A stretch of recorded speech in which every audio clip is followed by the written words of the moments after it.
Ter amigos é realmente uma grande riqueza. Jesus, como pessoa sociável que era, apreciava os momentos em que poderia estar com seus queridos, numa conversa, num almoço, em que ele lhes falava a respeito do reino de Deus e de toda a sua glória. A Bíblia conta que, certa feita, um fariseu convidou Jesus para almoçar em sua casa no dia de sábado. Foi uma cerimônia memorável. Imagine o privilégio de ter Jesus ali à mesa como um dos convidados. Uma ceia diferente. Este é o nosso assunto hoje. Vamos falar do episódio em que Jesus, na casa do fariseu, contou importantes lições acerca do reino de Deus. É sobre esse assunto que vamos tratar neste momento. O nosso tema de hoje: uma ceia no Médio Oriente. Você já imaginou que maravilha poder cear com Jesus? Alguns dizem que se você quiser conhecer de fato uma pessoa, coma com ela. Comer com uma pessoa é muito bom. Imagine só, poder estar ali a um banquete, onde o próprio Jesus seria um dos convidados. Mas antes de falar desta ceia do Médio Oriente, uma ceia diferente, eu gostaria de cumprir uma promessa que eu fiz aqui. Eu fiz a promessa para os irmãos que eu mostraria a foto de um sinal de Deus. Você sabe, nenhum lugar do mundo é um paraíso. O céu ainda não é aqui. Nós ainda não estamos no lar celestial. Ontem, até fazendo de novo um esclarecimento, quero deixar claro, não recebi nenhuma reclamação. Nenhuma. Mas para não passar uma má impressão de que eu quis colocar a África como um país, como um continente que só tem coisa ruim, para não passar essa impressão, é bom que isso também fique registrado. Deixe-me dizer aos irmãos que a minha esposa acabou de voltar da África do Sul e trouxe foto. Eu conheço o norte da África do Sul, mas eu não conheço Joanesburgo, nem o Cabo, não conheço essas grandes cidades da África do Sul. A minha esposa ficou maravilhada com a riqueza daquele país ali, quantos prédios suntuosos e tudo mais. Só que, infelizmente, como todo lugar, a África do Sul tem esse lugar rico, mas tem lugar de extrema miséria, como eu mostrei, as pessoas comendo ratos. No Brasil também, você vai a uma grande cidade como São Paulo, você vê edifícios tão grandiosos como os de Nova York, mas você vai à favela, que seria o equivalente à casa de lata, e você vê uma miséria que você não podia imaginar. Mesmo aqui, se você for a algumas regiões de casa de lata, ou mesmo em alguns extremos da Europa, você vê situações absurdas. Em Manhattan, no gueto de Manhattan, você vê horrores. O que eu quis acentuar é que o meu evangelismo não foi feito no lado rico da África, foi feito no lado pobre. Infelizmente, em termos de África, o lado pobre é maior que o lado rico, isso é evidente. E o que me chamou a atenção, que eu enalteci a fé daquele povo, e eu gostaria de uma explicação racional para isso, é que pessoas com tanta privação social, com tanto sofrimento, ainda encontram espaço para crer em Deus. Eu não encontrei no meio do povo mais pobre questionamentos. Pastor, será que Deus existe? Será que a Bíblia é mesmo a palavra de Deus? Eu não vi esse tipo de pergunta. Quando você perguntava para as pessoas, tanto em Moçambique ou no Sudão, que perguntas você tem? Como eu posso adquirir uma Bíblia?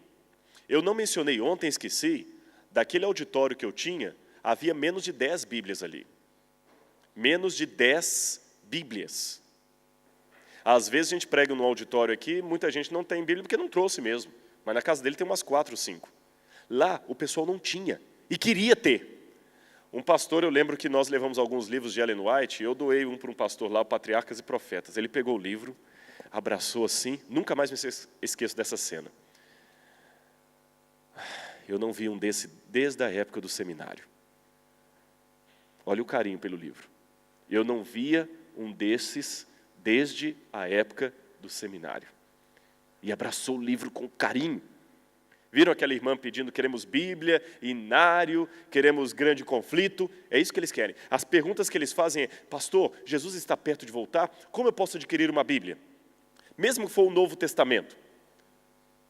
Agora, quando eu venho para os lugares onde as pessoas têm todos os recursos, estão repletas de bênçãos, têm comida, casa, aí as perguntas mudam. Pastor, será que Deus existe mesmo? Será que a Bíblia é a palavra de Deus? Será que podemos acreditar nisso? Irmãos, ajudem-me, eu não consigo. Eu estou num ambiente de pessoas sérias intelectuais, então eu gostaria de que vocês ajudassem-me nessa dificuldade intelectual. Pela lógica, deveria ser o contrário. A pessoa que está sofrendo, que está com fome, que não tem o que comer, que está com o filho sofrendo de malária, ele que deveria estar perguntando, onde está Deus? Será que existe Deus? Será que a gente pode acreditar nas bênçãos? Eu não estou vendo nenhuma. E a outra que está bem, com carro, com uma casa controlada, com uma boa alimentação, que jantou antes de vir para cá, que deveria estar tendo a certeza da fé. Mas é o contrário. Parece que quanto mais bênçãos nós temos, tanto mais nós duvidamos. É um mistério. Às vezes a igreja faz perguntas para o pastor. Este é o pastor que gosta de fazer perguntas para a igreja. Esclareçam-me, por quê? Não sei. Eu não sei. Mas eu começo a compreender por que Jesus falou que dificilmente um rico entrará no céu. Haverá ricos lá, é claro que haverá. Salomão era rico.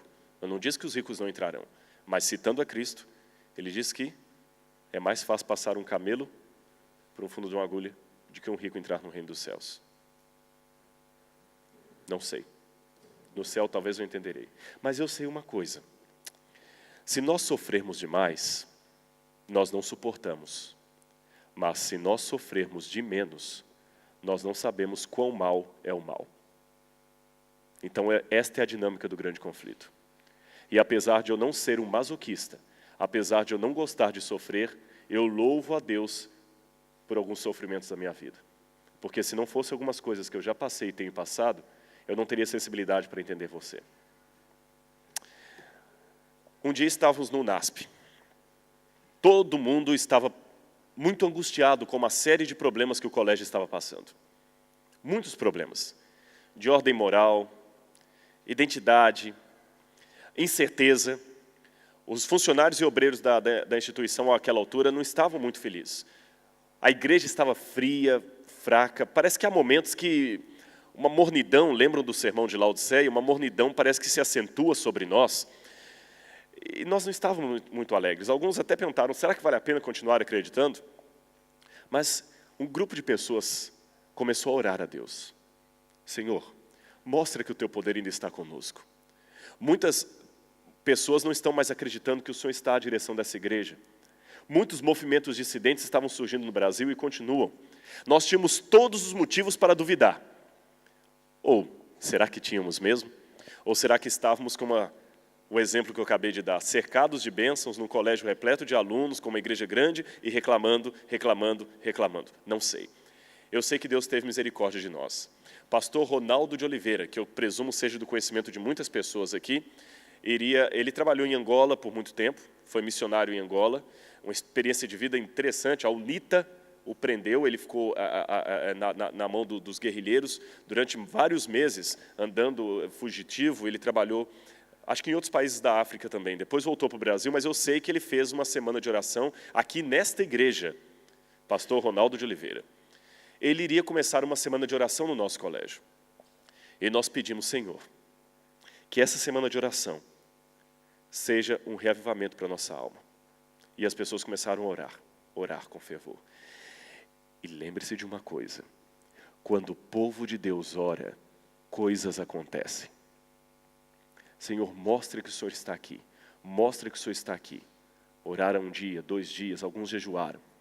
A semana de oração começaria numa sexta-feira à noite, pois sexta-feira pela manhã, nós tínhamos a igreja do NASP, ainda não estava toda terminada. A igreja que vocês vão ver aqui é diferente um pouco da que vocês viram no vídeo, porque a essa altura ela estava ainda em construção.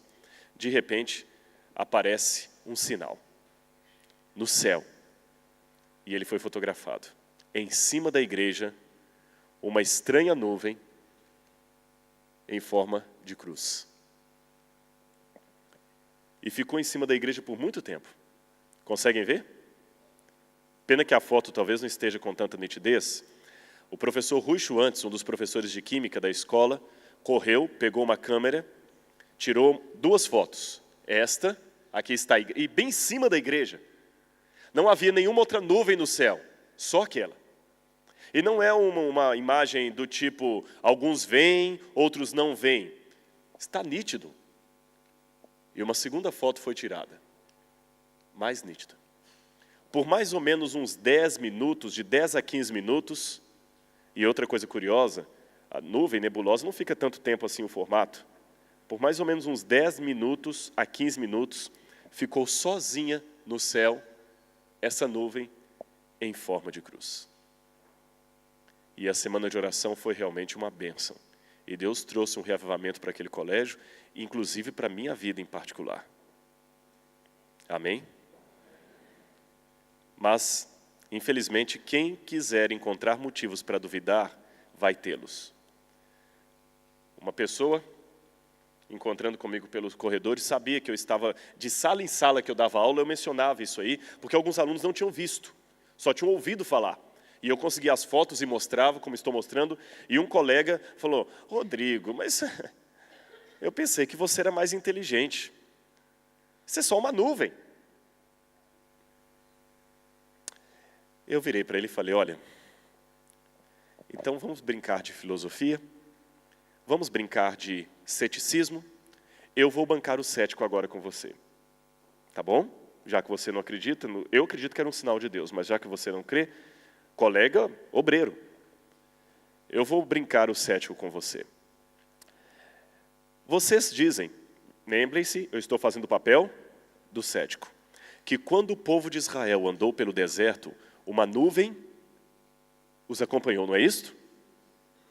E ele falou, sim, mas claro, você sabe. Eu falei, não, estou brincando de cético, o cético não sabe, eu estou perguntando. E ele respondeu, sim, uma nuvem acompanhou o povo de Israel. Eu falei, o que era aquela nuvem? E ele respondeu, ora, era Jesus. Eu falei, não era Jesus.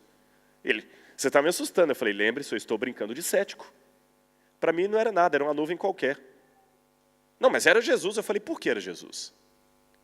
Se uma nuvem que você não estava lá, que você não presenciou, que você não viu, só ouviu de pessoas que escreveram, você acredita que era Jesus? Por que uma nuvem que aparece hoje, em nosso tempo, diante de todos os olhos e que tem 2 fotografias para provar, você não acredita? Aí a ficha dele caiu. Essa é uma expressão do Brasil. A ficha caiu, quer dizer, a ideia chegou ao ponto. Nós temos, às vezes, a mania de pensar que os milagres são apenas para o passado. Na época de Jesus, um demônio tomava conta de uma pessoa e era um demônio, e Jesus expulsava o demônio. Hoje é apenas problema psicológico. E não é só problema psicológico, irmãos. O diabo pode ter mudado um pouco o jeito de agir, mas ele está aí ainda, atuando, arrebatando o nosso tempo, a família. Parem para analisar um pouquinho as artimanhas satânicas de hoje. E depois os pais perguntam por que os jovens estão tão revoltados, tão desobedientes. É lógico, a exposição direta em frente à TV, com mensagens subliminares que muitos insistem que não existe. Como não existe? A própria Disney admitiu sobre o Rei Leão, o sexo que era formado ali quando ele batia as patas. E o povo de Deus acha que nada está acontecendo. Há um filme da Disney chamado Hércules, um desenho, o Hércules. Isso é apenas um exemplo.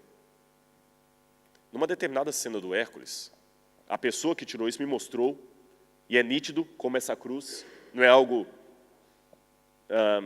que uns veem, outros não.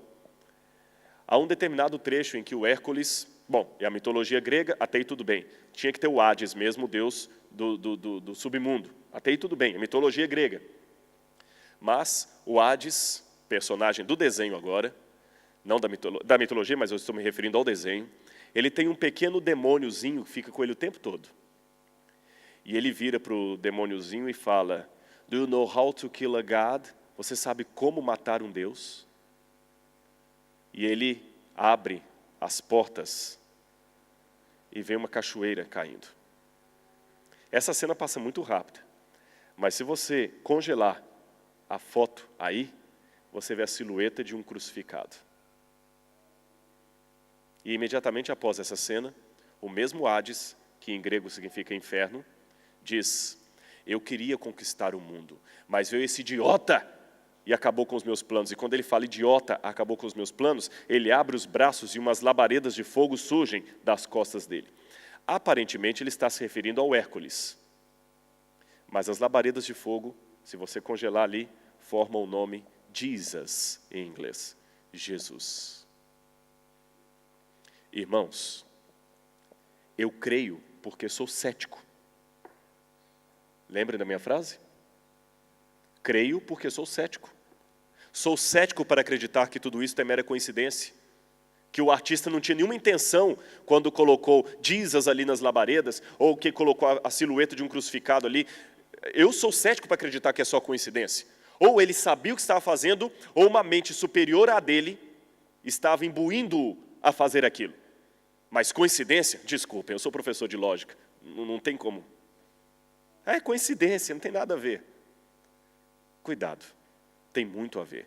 Os milagres estão acontecendo hoje. As investidas de Satanás estão acontecendo hoje. E eu espero que você reforce a couraça da justiça da sua vida, porque Jesus em breve voltará. E eu quero um dia parar de pregar para sempre. Sentar e ouvir o meu Salvador, o meu Mestre. Bem, vamos então à ceia dos tempos de Jesus. Deixa-me pegar a minha Bíblia aqui. A Bíblia fala de uma ceia que Jesus participou certa vez. Aliás, eu queria ler um verso antes desse, Lucas 13, verso 17. Tendo Jesus dito estas palavras, um discurso que ele havia feito, todos os seus adversários se envergonharam. Entretanto, o povo se alegrava por todos os gloriosos feitos que Jesus realizava. Nesta época do ministério de Cristo, a sua fama estava no auge, curando pessoas doentes, ressuscitando mortos. Jesus estava multiplicando os pães, todos queriam Jesus para perto de si. A fama de Jesus se espalhou por todo lugar. Lembram que num dos dias da semana nós estudamos sobre Jairo, a cura da filha de Jairo, que Jesus chegou à beira do lago da Galileia e que estava a multidão tão grande ali comprimindo que quase não dava para Jesus desembarcar? A fama de Jesus estava muito grande e vários grupos começaram a ter interesse em Jesus. Olha, esse rapaz aí, ele é talentoso, tê-lo no nosso partido é interessante. Ele sabe falar bem, ele arrebata as multidões, ele opera curas. Imagine esse homem conosco, imagine um exército liderado por Jesus. Ele pode passar pelo deserto sem provisão de alimentos, porque ele pega 5 pães e 2 peixes e multiplica para alimentar todo o exército. Se tivermos que atravessar o mar, não precisaremos de barcos, ele fará com que todos caminhem sobre as águas. E as multidões se alegravam pelos gloriosos feitos que Jesus realizava. Até alguns fariseus se tornaram amigos de Jesus. Olha o que diz agora Lucas 13, 31. Naquela mesma hora, alguns fariseus vieram dizer-lhe: retira-te daqui, porque Herodes quer matar-te. Jesus, porém, lhes respondeu: ide dizer a esta raposa, que hoje e amanhã expulso demônios e curo enfermos, e no terceiro dia terminarei.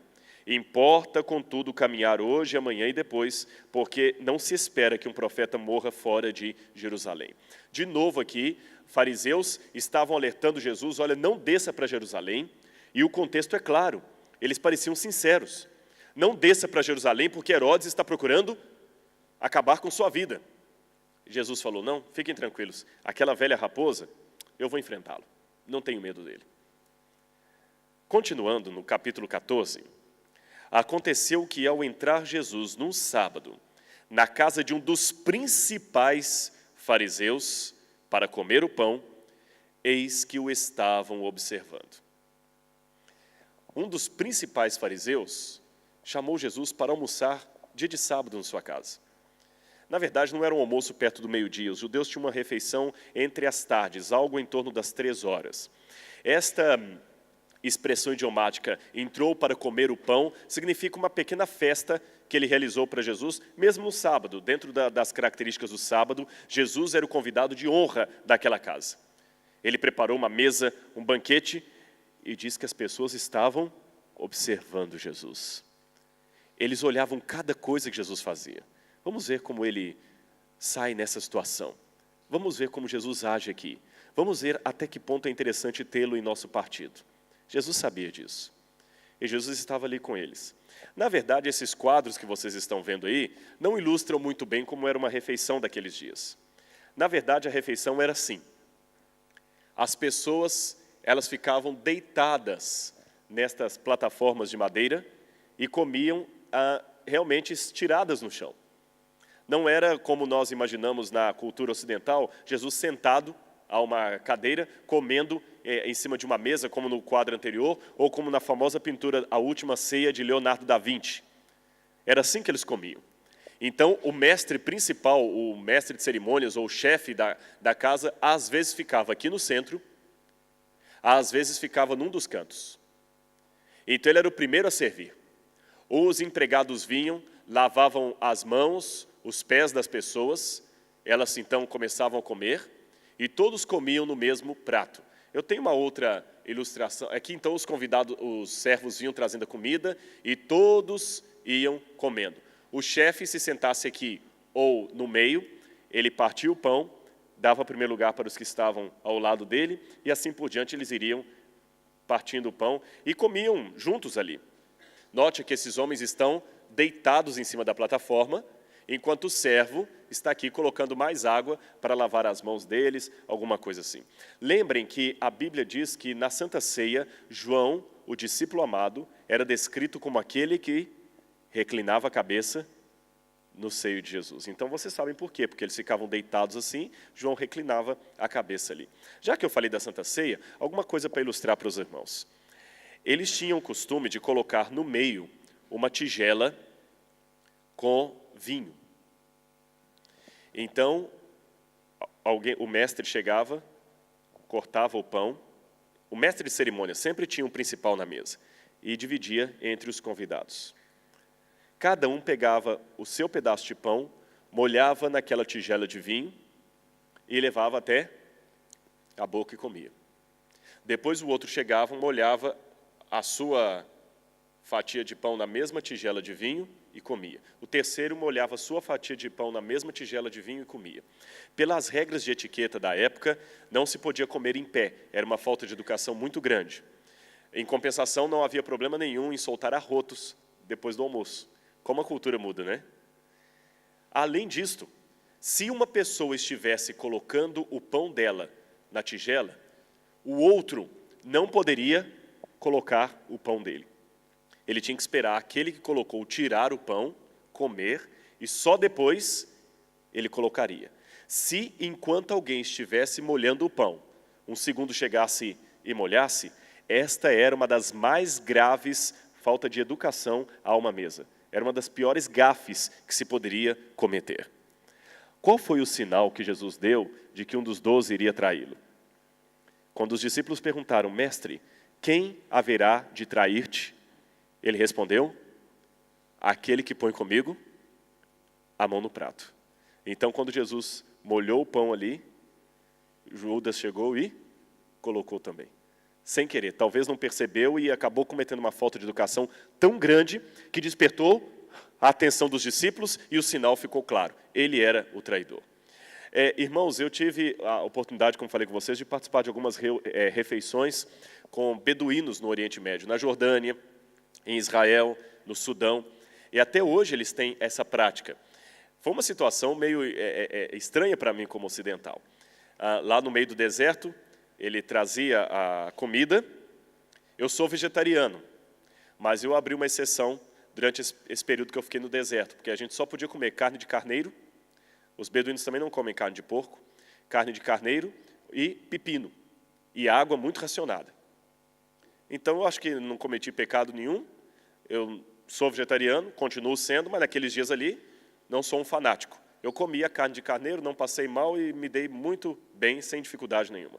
O problema foi que, na hora da refeição, nós deitávamos no chão, vinha alguém, entregava a água, a gente lavava a mão, e ele colocava uma bacia cheia da carne de carneiro ali no meio. Havia o pão também, eu esqueci de mencionar isso, o pão estava junto. Ele partia o pão, dava para cada um de nós, e todos nós tínhamos que comer a carne juntos com a mão, ali na mesma bacia. Realmente, foi uma situação meio estranha para quem não é acostumado, mas olha que curioso. Na mentalidade do Oriente, esta foi a melhor homenagem que aquele homem poderia ter me dado, de dividir o prato dele comigo. Tanto é que, em alguns regimes mais totalitários, na época do Talibã, no Afeganistão, por exemplo, quando uma pessoa roubava, praticava qualquer tipo de crime, eles costumavam cortar a mão. Por quê? Segundo esse costume, a mão esquerda é para a higiene pessoal e a direita para tocar na comida. Nunca estenda a mão esquerda para o muçulmano. Nunca. Ele vai ficar ofendido com você. A mão esquerda ele usa para fazer a higiene pessoal, então é a mão impura. A mão direita que é a mão para tocar nos alimentos. Então, quando uma pessoa... Isso não acontece em todos os países árabes, eu digo em regime totalitário. Quando alguém roubava, eles cortavam a mão dele, e o que acontece? Uma vez com a mão cortada, ele era obrigado a tocar na comida com a mesma mão que limpava o corpo, que fazia a higiene pessoal. Então, a partir desse momento, ele estava para sempre impuro. Era nojento comer com ele. Ninguém mais queria comer com ele no mesmo prato. Ele ficava para sempre segregado. Então, ao contrário do que pode parecer, aquele homem me oferecer para comer com ele junto, ele estava me tendo na conta de um grande amigo. Um grande amigo. E eu comi ali. Interessante, a oração inicial é para abençoar o alimento. Você não ora agradecendo. Você primeiro abençoa o alimento, depois no final que você agradece. E nós comíamos ali. Isso me faz lembrar um episódio que uma vez um missionário foi a um desses países do Médio Oriente, onde comiam com a mão, e quando chegou ali, ele não havia sido preparado para o que haveria de enfrentar, ele ficou um pouco enojado da situação. E ele perguntou para o anfitrião, é assim que vocês comem aqui? Onde estão os talheres? E o anfitrião falou assim, eu sei o que o senhor está sentindo falta. É assim que nós comemos aqui, sim. Só que nós nos preocupamos muito em lavar as mãos antes de tocar no alimento. E eu sei por onde a minha mão passou. E além de eu saber por onde minha mão passou e saber como a minha mão foi lavada, a minha mão nunca passou na boca de ninguém, a não ser na minha boca. Minha mão nunca passou na boca de ninguém, a não ser na minha. Agora, o garfo e a faca lá do seu país já passaram na boca de centenas de pessoas desconhecidas e vocês continuam usando. Isto para mim que é nojento. Então os irmãos notem que cultura não se discute, se respeita. Voltando à história. Jesus então estava ali com os convidados àquela mesa e lembrem que eu falei dos primeiros lugares? Jesus notou que muitas pessoas estavam correndo para o primeiro lugar ali. Vejam o verso 2. Ora, diante deles estava um homem hidrópico. A hidropsia consistia em uma excessiva retenção de líquidos no corpo que produz um certo inchaço. Eu acredito que aqueles fariseus deixaram aquele homem doente entrar na sala de propósito. Que dia ocorreu essa refeição? No sábado. Eles estavam observando. Vamos ver uma situação ética, como Jesus se sai. Ele vai curar esse homem ou não? Então Jesus, dirigindo-se aos intérpretes da lei e aos fariseus, perguntou-lhes, é ou não permitido curar no sábado? Eles, porém, nada disseram. E tomando-o, curou e o despediu. A seguir lhes perguntou, qual dentre vós, se o filho ou o boi cair num poço, não o tirará logo, mesmo em dia de sábado? Nesta época, os judeus haviam criado mais de 300 diferentes circunstâncias de proibição no sábado. No sábado, a mulher não podia olhar no espelho, porque ela poderia ver um fio de cabelo branco e querer arrancar, seria trabalho. Se você estivesse comendo uma fruta que tivesse semente, não poderia cuspir no chão, porque a semente poderia brotar e era sábado. O sábado foi tornado um fardo pesado para os judeus. Por isso que muita gente confunde, pensando que Jesus aboliu o sábado. Não, ele aboliu o legalismo do sábado. Nós devemos guardar o sábado. Quando o pessoal pensa que adventista não trabalha dia de sábado, eu falo, então que igreja é essa? Porque na minha, o sábado é o dia que eu mais trabalho. Só que eu trabalho para Deus. Compreendem? O sábado é o dia que o cristão tem mais que trabalhar. Trabalhar para Deus. O dia de sábado é o dia do Senhor. Assim a Bíblia diz. E não um dia de não pode fazer isso, não pode fazer aquilo, senão vai ocorrer como aquele filhinho do pastor que O pai, querendo agradar ao filho, falou: filhinho, hoje é o dia feliz, é o sábado, para ensinar a criança a importância do sábado. É o dia feliz, papai? É o dia feliz. Papai, então, hoje, vamos comigo à tarde, depois da igreja, ao parque para o senhor me mostrar as flores? Durante a semana o senhor não tem tempo, porque o senhor trabalha muito. Não, não pode, porque hoje é o dia feliz. Ah. Então o senhor pode pelo menos brincar comigo um pouco aqui em casa? Não, também hoje não pode brincar, porque hoje é o dia feliz. Ah, tá bom. Então o senhor pode pelo menos ficar comigo? Não, eu tenho muita reunião, tenho muita coisa, não pode, porque hoje é o dia feliz. Quando foi perto do meio-dia, o garotinho perguntou: papai, oi, falta muito para acabar o dia feliz? E cuidado também com aqueles que são apenas adventistas no 7º dia. Tem gente que acha que é só no sábado, né? O sábado é o dia especial do Senhor. Mas não se esqueçam, o sábado é uma comemoração do relacionamento que eu tenho com Jesus nos outros dias. Por exemplo, eu faço aniversário de casamento no dia 11 de abril. O dia 11 de abril não pode passar como um dia qualquer. É o dia do meu aniversário de casamento. Eu pego minha esposa, nós vamos para um restaurante fora, nós colocamos uma boa roupa, vamos comer fora, eu dou um presente para ela, ela também me dá um presente, nós comemoramos o dia do nosso casamento. Mas o 11 de abril só tem significado ser comemorado pelas coisas que acontecem fora do 11 de abril. Se eu não tivesse um bom relacionamento com minha esposa, se eu não tivesse um bom casamento, não haveria o que comemorar. O sábado é um aniversário só que semanal. Só compensa comemorar a experiência que você teve durante a semana, senão você tem o que para comemorar? Nada. Continuando. A Bíblia diz que, reparando como os convidados escolhiam os primeiros lugares, Jesus propôs-lhes uma parábola. Quando por alguém fores convidado para um casamento, não procures o primeiro lugar, para não suceder que, havendo um convidado mais digno do que tu, vindo aquele que te convidou e também a ele, te diga: dá um lugar para este. Então irás envergonhado ocupar o último lugar. Pelo contrário, quando fores convidado, vai tomar o último lugar, para que quando vier o que te convidou, te diga: amigo, senta-te mais para cima.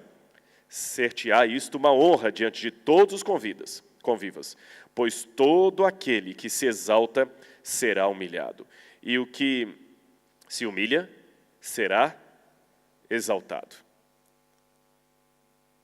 Disse também ao que eu havia convidado: quando deres um jantar ou uma ceia, não convida os teus amigos, nem teus irmãos, nem teus parentes, nem teus vizinhos ricos, para não suceder que eles, por sua vez, te convidem e seja recompensado. Antes, ao dares um banquete, convida os pobres, os aleijados, os coxos, os cegos, e serás bem-aventurado pelo fato de não terem ele com que recompensar-te. E a tua recompensa, tu, porém, a receberás na ressurreição dos justos. O que Jesus estava dizendo? Já viu como as pessoas buscam promoção? Como as pessoas buscam promoção? Eu me lembro uma vez, uma situação muito estranha, foi aniversário do nosso colégio. E Geraldo Alckmin, que é o governador de São Paulo e agora é candidato à presidência da República no Brasil, foi ao colégio para o aniversário. O colégio, então, separou uma tribuna de honra para que ele e os outros políticos se assentassem ali para assistirem à programação do colégio. Atrás dele havia 2 lugares vagos. Foi hilária a situação de 2 políticos, um homem e uma mulher. Perdão, havia um lugar vago atrás dele. Um homem e uma mulher, políticos. Nem o cavalheirismo existiu nessa hora. Os 2 brigando um com o outro, se empurrando para sentar atrás do governador para sair nas fotos. Não eram adventistas. Pelo menos isso. Mas brigando, foi uma coisa chata. E ela empurrou, e tem uma hora que não tinha jeito, ele teve que ceder para ela, porque era mulher, né? E saiu nervoso ainda. Jesus falou: não seja assim. Todo aquele que se exalta será humilhado. Cuidado com isso. Tratar bem apenas as pessoas que podem fazer o bem a você, não é assim. E Jesus contou uma parábola, porque Jesus percebeu o que estava acontecendo ali. Eles estão me querendo porque eu sou um bom partido.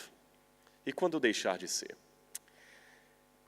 Ora, Jesus estava ali e falou com eles: eu vou contar para vocês uma parábola a mais. Certo homem deu uma grande ceia e convidou a muitos. Eu vou ler a parábola toda, depois vou explicar passo por passo. Certo homem deu uma grande ceia e convidou a muitos. À hora da ceia, enviou o seu servo para avisar aos convidados: vinde, porque tudo está preparado. Não obstante, todos a uma começaram a escusar-se. Disse o primeiro: comprei um campo e preciso ir vê-lo. Rogo-te que me tenhas por escusado. Outro disse: comprei 5 juntas de bois e vou experimentá-las. Rogo-te que me tenhas por escusado. E outro disse: casei-me e por isso não posso ir. Voltando o servo, contou ao seu senhor. Então, irado, o dono da casa disse ao seu servo: saí depressa pelas ruas e becos da cidade e traze para cá os pobres, os aleijados, os cegos e os coxos. Depois lhe disse o servo: Senhor, feito está como mandaste, e ainda lugar. Respondeu-lhe o Senhor: saí então pelos caminhos e atalhos, e obriga a todos a entrar, para que fique cheia a minha casa. Porque vos declaro, nenhum daqueles homens que foram convidados provará a minha ceia. Eu vou explicar isso aqui para os irmãos na ótica do Oriente Médio, do Médio Oriente, e vocês vão entender o que Jesus quis dizer com esta parábola. Lembram então da festa. Imagine o rei convidando as pessoas para um banquete como este. No Médio Oriente, local de extrema seca, de deserto, o que as pessoas menos querem é desperdício de alimento ou de água. Eu não sei como funciona aqui. No meu estado, em Minas Gerais, onde eu nasci, existe uma cultura um tanto estranha, bem diferente dessa. Lá é a cultura da fartura, não na capital. A capital já se secularizou, perdeu um pouco dessas tradições da quinta. No Brasil falamos fazenda, da quinta, perdeu essa tradição. Mas nos interiores ainda mantém. Se um pai vai dar o casamento, fazer a festa de casamento da filha, ele gosta de matar 2, 3 bois. A ideia é o seguinte: quanto mais fartura, melhor. O importante é que os convidados comam e continuem passando bandeja de alimentos e ninguém consiga comer mais e já comece a rejeitar. Aí todos saem bem impressionados. Esse homem é um homem pródigo, esse homem é um homem farto, ele tem abundância de alimentos. Então, quando vai, mesmo no interior, quando eu era pastor de igreja, pastor distrital, eu me recordo, eu como muito pouco. Bom, o físico não precisa realmente ir muito longe, né? Eu sou magro, e eu como pouco mesmo. E eu me recordo que eu chegava à casa desses irmãos, e eles preparavam, como pastor, a gente visitava todos os irmãos, eu cuidava de 6 igrejas, era solteiro na época. Então eu chegava na casa do irmão: pastor, você vai ter que comer comigo. E preparava aquela quantidade enorme de comida, e eu tinha que comer e repetir. Se eu não repetisse, é porque eu não tinha gostado da comida, alguma coisa assim, e tinha que comer muito. E a irmã ficava sempre assim: pastor, tem mais lá dentro, eu vou buscar mais. Não, eu já estou satisfeito, tem mais. É a típica tradição mineira. Quanto mais comida tiver e sobrar, melhor para o dono da festa. É desagradável se a comida termina enquanto os convidados ainda estão se servindo. No Médio Oriente, é bem o oposto disso. É bem o oposto. A comida tem que ser medida de acordo com a quantidade de convidados. Por quê? Se sobrar comida, significa que o dono da casa é um desperdiçador. Então não é bom para a moral dele, compreendem? É humilhante para alguém desperdiçar comida. Então, para que não haja desperdício, sempre que havia um casamento, o dono da festa mandava os seus empregados com 2 convites. Então, imaginemos o primeiro convite: eu quero fazer uma festa. No primeiro convite, todos são convidados. Todos os que fazem parte do meu hall de amigos, evidentemente.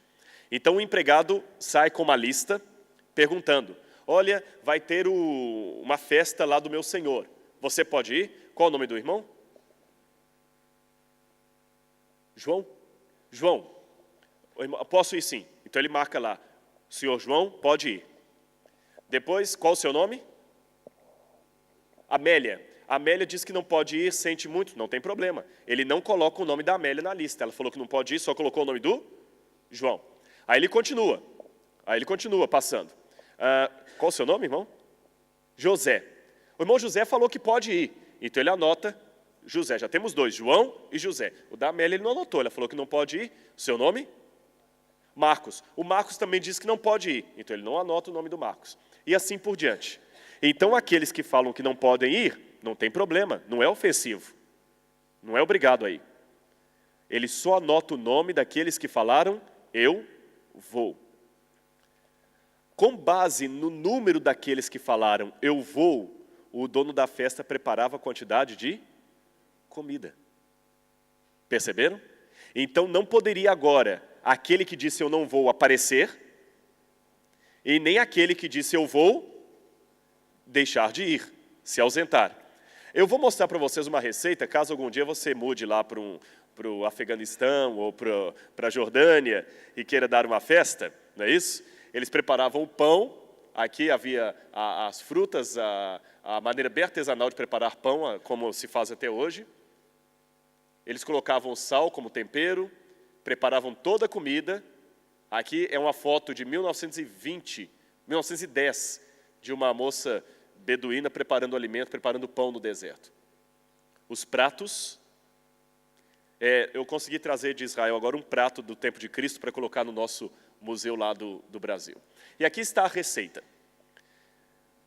Dependendo do número de convidados, você matava um desses animais aí, porque em Israel não se comia carne todo dia. É bom que se deixe isso claro. Carne vermelha só era comida em época de festas. Carne vermelha não era cardápio do Médio Oriente todos os dias. Somente em festas se matava algum animal e comia carne vermelha, ou quem sabe uma galinha. Mas vamos lá. De 1 a 2 convidados, você mata, uma ou duas galinhas para cada 2 a 4 convidados, uma média. Você mata 4 galinhas para 5 a 8 convidados. Um cabrito para 10 a 15 convidados. Uma ovelha para 15 a 35 convidados. Um bezerro para 35 a 75 convidados. Um boi adulto para 75 a 100 convidados, e assim por diante. Então, com base na lista dos que falaram eu posso ir, João, José, Marcos, ele prepara a quantidade de comida. No dia da festa, o empregado passava de novo, desta vez apenas na casa daqueles que disseram, eu irei. Ele não ia mais à casa da Amélia. Ele só ia à casa daqueles que disseram, eu irei. E nesse dia, nesse segundo convite, olha, senhor João, o senhor prometeu que iria, o meu patrão está esperando o senhor hoje às 18 horas para o jantar. Se nesse momento o irmão João diz, desculpe, eu não posso ir, aí você ofendeu o anfitrião. Porque ele já preparou comida. E se você não estiver lá, só a morte poderia justificar a sua ausência. Aquela comida vai ser desperdiçada e vai ser vergonhoso para ele perante a tribo. Então você não pode simplesmente dizer eu não vou. Agora vejam o que aconteceu. O homem deu a festa e convidou a muitos. À hora da ceia, enviou o seu servo para avisar aos convidados, vinde porque está tudo preparado. Que convite era esse? O primeiro ou o segundo? O segundo, porque era a hora da ceia. Aí as pessoas começaram, além de dizer que não iam, a apresentar desculpas completamente tolas. Olha a desculpa deles. Não obstante, todos a uma começaram a excusar-se. Disse o primeiro, comprei um campo e preciso ir vê-lo. Rogo-te que me tenhas por excusado. Outro disse, comprei uma junta de bois e vou experimentá-la. Rogo-te que me tenhas por excusado. Esse argumento é o mais tolo possível. Comprei um campo e preciso ir vê-lo. No Médio Oriente, quando alguém comprava uma quinta, era um processo que demorava meses. Primeiro, eu tinha interesse na quinta que você está vendendo. Então, o que eu fazia? Eu iria lá, você separaria um pedaço da terra para mim, eu pegaria uma junta de bois, faria uma plantação naquela parte de terra, esperaria as 4 estações do ano para ver se a terra de fato era produtiva. Depois disto, eu faria uma pesquisa no cartório em redor para ver se aquela fazenda é sua mesmo, se aquela quinta é sua, se não pertence a outra pessoa. Só depois disto que eu fechava o negócio. E o homem disse, comprei um campo e preciso ir vê-lo. O outro, comprei uma junta de bois e preciso experimentá-la. Não existe isto. Seria a mesma coisa que alguém dizer, olha pastor, eu comprei por telefone uma casa lá no Alentejo e agora eu vou ver a casa que eu comprei. Alguém em sã consciência faz isso? Comprei um carro usado por telefone lá na Ucrânia e agora eu vou lá ver o carro que eu comprei. Alguém faz isso? Você primeiro pega o carro, vai experimentar, leva no mecânico, vê se o carro está bom, não é assim que faz? O que esta desculpa desses dois convidados revelam? Eles não estavam se importando a mínima com o convite do seu Senhor. Eles nem se preocuparam em dar uma desculpa satisfatória. Apresentaram qualquer justificativa tola. Eu não posso ir, fala com ele para não me incomodar. Não, porque eu vou levar minha avó à academia. Minha avó vai para a academia hoje fazer halterofilismo, eu tenho que levar minha avó para a academia, não posso ir. Uma desculpa tola. A desculpa do terceiro é pior ainda. Olha o que ele disse. Casei-me e por isto não posso ir. Olha o problema da tradução. Na língua grega, aqui tem uma expressão, gineika egema. Casei-me com uma mulher. O tradutor para a Bíblia em português pensou, bom, casei-me com uma mulher é redundante. E suprimiu a palavra mulher. Mas no grego tem um significado diferente. A mulher nunca era citada numa conversa em público, porque era vergonhoso para a esposa. Então ali o sentido é, estou em núpcias com uma mulher. Não é a esposa dele, senão ele não a citaria. Que mulher era esta? Uma prostituta. Então a tradução, casei-me, por isso não posso ir, não ilustra bem o original. No original está, estou em núpcias com uma mulher. Ou seja, eu tenho um programa hoje à noite com uma prostituta e por isso eu não posso ir. É isso que esse homem está falando. Tradutor e traditório. O tradutor é um traidor. Que desculpas. Por isso o rei da festa ficou triste e falou com o empregado, olha, faz o seguinte, já que eles não quiseram vir, eu não vou ter o desperdício desses alimentos. Eu não vou passar vergonha. Vá para os campos e valados e convida os coxos, os aleijados, os mendigos para que venham. E o empregado foi, trouxe e falou, Senhor, eu trouxe, mas ainda existe lugar. Não vai sobrar comida. Força todos a entrar para que fique cheia a minha casa. Porque aqueles que foram convidados não provarão da minha ceia. Jesus estava contando essa história justamente num momento em que todos estavam dando um almoço em homenagem à sua pessoa. Mas Jesus já estava profetizando. Este almoço é o primeiro convidado, o primeiro convite. No primeiro convite, vários disseram, eu vou. Mas no segundo convite, pularam fora. Nesse primeiro momento, vários estão do meu lado, oferecendo-me um almoço, dizendo, Senhor, eu sou teu amigo. Mas em breve, vocês estarão fora, gritando pela minha crucifixão. A pergunta que alguém que ouve essa parábola se faz é a seguinte, o que aconteceu entre o primeiro convite e o segundo, que no primeiro as pessoas aceitaram ir à festa, no segundo, não só humilharam o homem de não ir, mas apresentaram desculpas estapafúrdias para não ir. O que aconteceu nesse meio tempo? Porque o dono da festa caiu em desgraça à vista deles? Eu não sei, mas no caso de Jesus, eu sei. Quando Jesus começou a falar algumas verdades, mostrar que o reino dele não era deste mundo, que quem quisesse seguir até ele tinha que negar a si mesmo, tomar a sua cruz e segui-lo, Jesus começou a deixar de ser interessante. Irmãos, hoje é até popular ser cristão. Cristão antes era um adjetivo. Hoje passou a ser um substantivo. Como? No passado as pessoas diziam, o que você é? Eu sou um homem cristão. Então cristão era o meu adjetivo. Hoje, como cristão passou a ser substantivo, nós criamos a estranha alcunha de bom cristão e mau cristão. Mas hoje, cristianismo é uma coisa interessante, mas em breve deixará de ser. A minha pergunta para você é o seguinte, aqueles que estão nos visitando, peçam um membro da igreja para lhe explicar o que eu estou dizendo. Em breve uma perseguição se apossará sobre aqueles que querem piamente seguir a Deus. E uma classe numerosa dos que têm professado fé na mensagem do terceiro anjo pulará para as fileiras do adversário. Você continuará ao lado de Jesus, mesmo quando não for interessante? Você estará do lado da multidão que clama, Jesus, filho de Davi, tenha piedade de mim? Ou da outra, maior, que clama, nós preferimos Barrabás, crucifique esse homem. Eu não sei. Eu sei que para aqueles que ficarem fiéis ao lado de Cristo, Ele está reservando uma ceia no reino do céu. E eu quero um dia, pela graça de Deus, poder estar ali com o meu Senhor, poder comer com Ele, poder olhar nos olhos dEle e falar, Senhor, obrigado por tudo que o Senhor fez por mim. Obrigado pelo Teu amor, pela Tua bondade, pelo Teu sacrifício. E quando eu começar a agradecer por um monte de coisas, eu falo assim, não fala mais nada, filho. O meu prazer é que você esteja aqui comigo. Nós teremos 3 surpresas no céu. Muita gente boa que nós esperávamos ver lá, nós não vamos ver lá. Algumas pessoas que nós julgávamos nunca entrar lá, vão estar redimidas pelo sangue de Cristo lá. E a terceira surpresa que eu espero que todos nós tenhamos.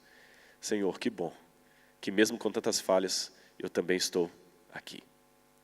Eu agradeço muito o carinho que eu tenho recebido por vocês, mas dê-me o privilégio de um dia poder ver você no céu. Hoje, Cristo faz um convite. Os anjos dele vêm, vocês querem ir à festa? E vocês dizem sim, tanto é que estão aqui na igreja. Quando os anjos de Deus vierem do céu, com o segundo convite dizendo, a ceia já está preparada, e citar João, eu espero que o Senhor esteja na multidão dizendo, presente. Marcos, presente. Rodrigo, presente. E todos, Amélia, presente. Que ninguém ocupe o seu lugar no céu. Coloque isso no seu coração, Senhor, nem que eu seja o último a entrar aí. O último da fila, eu vou entrar no céu. Machucado, rasgado, esfolado, mas eu vou entrar. E eu vou contemplar o rosto de Jesus. Amém. Que Deus nos abençoe. Um dia estaremos com o nosso Salvador, para todo sempre. Amém.